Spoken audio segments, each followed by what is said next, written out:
Hello, my name is Nicolas Polimanakos. I help out behind the scenes here at NORWAC, the Northwest Astrological Conference. It's happening May 22nd to the 26th, just outside of Seattle. It's sold out in person, but it's available to watch online anywhere in the world. Today I'm with Adam Elenbaas. Hello, Adam. Hey, Adam is speaking at the conference. Adam, you're going to do two lectures. The first one's on Friday, and May 23rd, it's called The Eighth House, Place of Karmic Debts. yeah. Say a little something about it, Adam.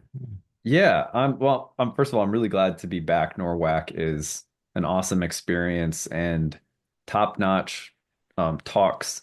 I get just as excited to attend talks as, I do to give a few.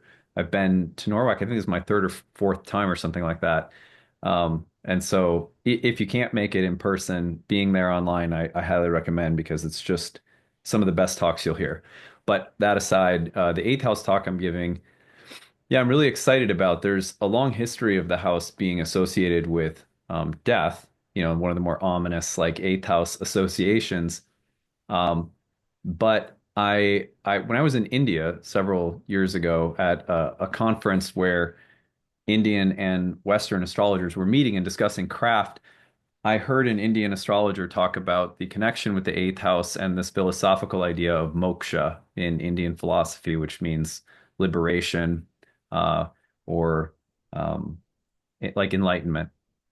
And he said uh, the reason death is associated with the eighth house is because the ultimate attachment that we all have to let go of that facilitates enlightenment is to leave our bodies.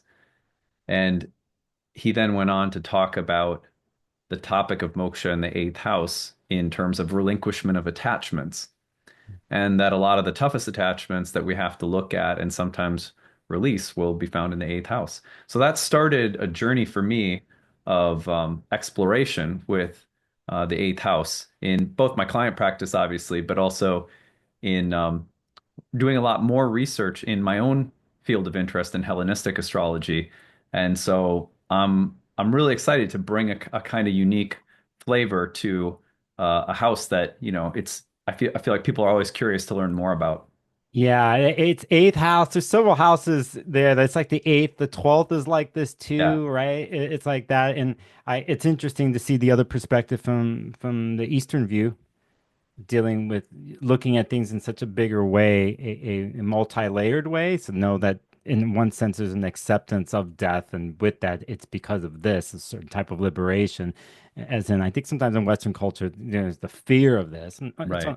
totally understand, Right, of but course. it's nice to see another way of viewing that. So, yeah, you're going to do that lecture on the 23rd on the Friday, and then on Saturday at 10:30 a.m. Pacific, you're gonna do a lecture called Neptune and Aries when the ocean turns red. Wow, that's a title right there. That's Yeah, I yeah, tried to make it like fun and juicy. yeah, definitely. Yeah, well, that one, I think what I really enjoy doing is looking at the ancient from the Hellenistic standpoint. Of course, I kind of blend everything is a little bit modern, archetypal, Yeah. psychological, and then this Hellenistic view that I take.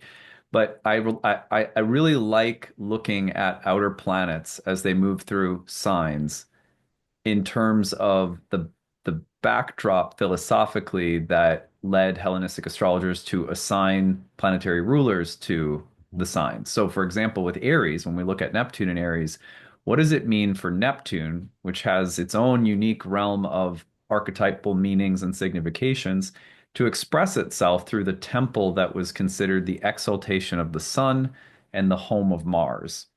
And I think when we look at Neptune expressing itself within a temple that is really thought of in ancient astrology as a fusion of Sun and Mars, we get a really beautiful kind of flower of symbolism to look at. And and obviously like the title is provocative, but I think that there's a lot of different ways in within the talk that I look at what it means for the ocean to turn red in terms of things like passion, That's Mhm. maybe a tapping into redness, sacrifice. There's so many interesting themes with Neptune and Aries, but I think given that we're going to see this for what, 14 years, and we're right at the outset of its movement, and as NORWAC is taking place, Saturn will be entering Saturn, the Aries. Saturn ingress happens. Yeah. So it's a great time to just do a little contemplative deep dive on the significations and the archetypes that we might all be working with collectively and personally over, the next decade plus. So that's really the intention of the talk. And a lot of the examples are both personal, the things that we can work with psychologically and spiritually, but also collective. This is what we might notice as trends Mhm. historically, because I think there's always an interaction between the two as well. Yeah, I think too, this ingress that's happening in this year, how we go 1 foot in, 1 foot back and stuff too. At the same time, we're kind of looking back, at a Neptune and Pisces transit, but with the lens that you're talking about here, and that's interesting too. Also, fact that Neptune and Pisces, Jupiter ruled type of transit, and then we will get to a Mars ruled type of Hmm. transit, which I find interesting of how you said the Sun and Mars and what it is, and with Neptune. So, awesome! Looking forward to that one. I think that the fact that you're doing this on that weekend, it just will be the buzz knowing that Saturn's ingressing because we're Yeah. going to be 400 astrologers in the hotel, Well, and yeah, we'll be that's talking about it. yeah, that's what we're going to be talking about. I think we're going to be in a balsamic moon phase, and then Mercury will be going into Gemini that weekend. It'll be an interesting weekend for a conference. So, so besides the two lectures, yourself and actually all the speakers at NORWAC are part of these online Q&As that happen in between the lecture slots. And you're part of one that happens on Saturday at 3 p.m. You'll be in a Q&A with Demetra George, Samuel Reynolds, Ebony Bledsoe, Judith Hill. I'll be facilitating that. That's a lot of mind power right there. And these happen in between the lecture slots.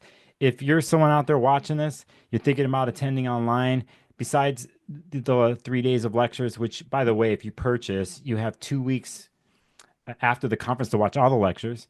There's Q&As that happen in between. We have a separate room that's always open for people to hang out in. There's a virtual ascendant party that's going to happen on Saturday. We'll be opening the room on Thursday as a pre-funk.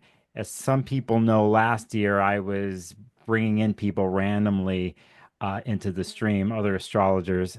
That's the vibe Hmm. that is happening online, and we try to incorporate the vibe that's happening in a hotel and then branching them Mhm. together in a hybrid. So that's what's happening. If you are interested, you can go to norwac.net. You can see the speaker lineups, the schedule, the registrations, so on and so forth. It's going to be good to see you, Adam, Yeah, you at the too, man. I'm conference. excited. Yeah, and good to see everybody in our community and Hmm. and exchange pleasantries. Yeah, So I get to meet a lot of people that take my programs online that I might never otherwise get a chance to meet in person. And not only that, but getting to see colleagues in person and just being with a kind of family. It's a family feel at NORWAC. It's so warm and inviting. It's an amazing experience. So I hope people will come next time if they can't make it in person, but attend online, this time. It'll be well worth it to do that if you can't make it in yeah, person. yeah, we kind of try to bring the vibe of the family, and we caught that the last several years when we've done the hybrids. It Hmm. happens organically on the back end too. It's fascinating actually, Yeah. but yeah, no, it's going to be good to see everybody again. If anybody's interested, you can go to norwac.net and check out get out all the information there. All right, well, Adam, thanks for coming on and chatting about things. Yeah. Thanks for having me. Can't wait to see you guys. Yeah, see you.